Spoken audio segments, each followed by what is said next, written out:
Only white people are allowed in this town in South Africa because people of color are forbidden to live and work here. In fact, all jobs here are reserved for and done entirely by white people. To also limit their contact from the rest of Africa, they've established their own government, they run their own banks, and they even have their very own currency. Yet, even though the residents of this town believe that they're living in paradise, it goes without saying that for some people, this town actually comes across as racist. But the residents insist that they're not racists, as they claim that they only want to retain and preserve their culture and identities as Afrikaners. So do they have a point, or are they just trying to hide their racism? At first glance, Orania seems to be the perfect place to live in, as it's mostly reliant on farm life and has a very relaxing and quiet landscape. The town of Orania is located in the Northern Cape province, and it has a population of around 3,000 residents. Yet you'd be surprised to know that they've taken the term independent and kicked it up a notch. Apart from having their own flag,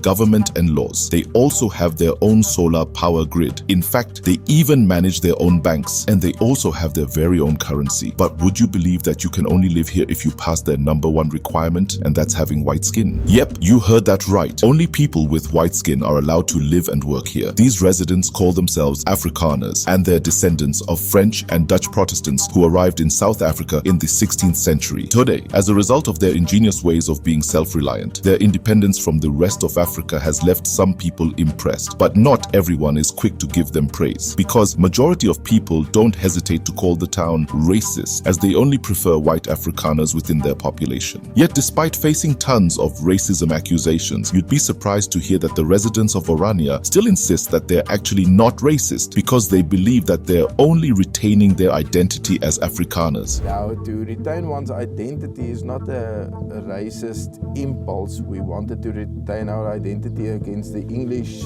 or the British imperialism also. They're even whiter than we are, much whiter. And even though some people agree with them, others aren't so easily convinced. As a result, Orania is accused of being related to apartheid, a racial segregation which was abolished by the government in the 90s, as it required non-white South Africans to live separately from whites. But even though Orania's residents still continue to deny being racists, until today some people still don't buy it. Because how could people believe them when they keep apartheid integrated in their history, as mementos and remnants can be found in their local museums? Another factor to Orania's alleged racism is that they believe that Nelson Mandela's actions didn't benefit the country's best interests. Yet, as most people know today, Mandela was the first South African president who fought against apartheid, all while fighting for racial equality. But whether you're a fan of Orania or not, South African laws dictate that they're allowed to exist. Yep, that's right. As per South Africa's constitution, Orania is legal, and that they also have a right to self-preservation. But you'd be surprised to know that some black people claim to have visited this town, and it's not as racist as most people think, as they were never treated as second-rate citizens. This commenter said, I live 30 kilometers from Orania. This is simply not true. I have worked in Orania over the last couple of years, eaten in the restaurants, stayed in the resort, enjoyed the company of the local residents. They never made me feel second-rate. I am a person of color. Other comments say, it's a town of 3,000 people in the middle of nowhere. Leave them alone. Looking at the state of the rest of the country, I don't blame the people of Orania for wanting to be left alone. It's working perfectly. No murders, no crime, absolutely self-sustainable. They don't bother anyone. It's the most successful town in our country. With the current issues that South Africa is facing, some people believe that instead of playing the racial blame game, the continent should learn a thing or two from this controversial town. But what do you think?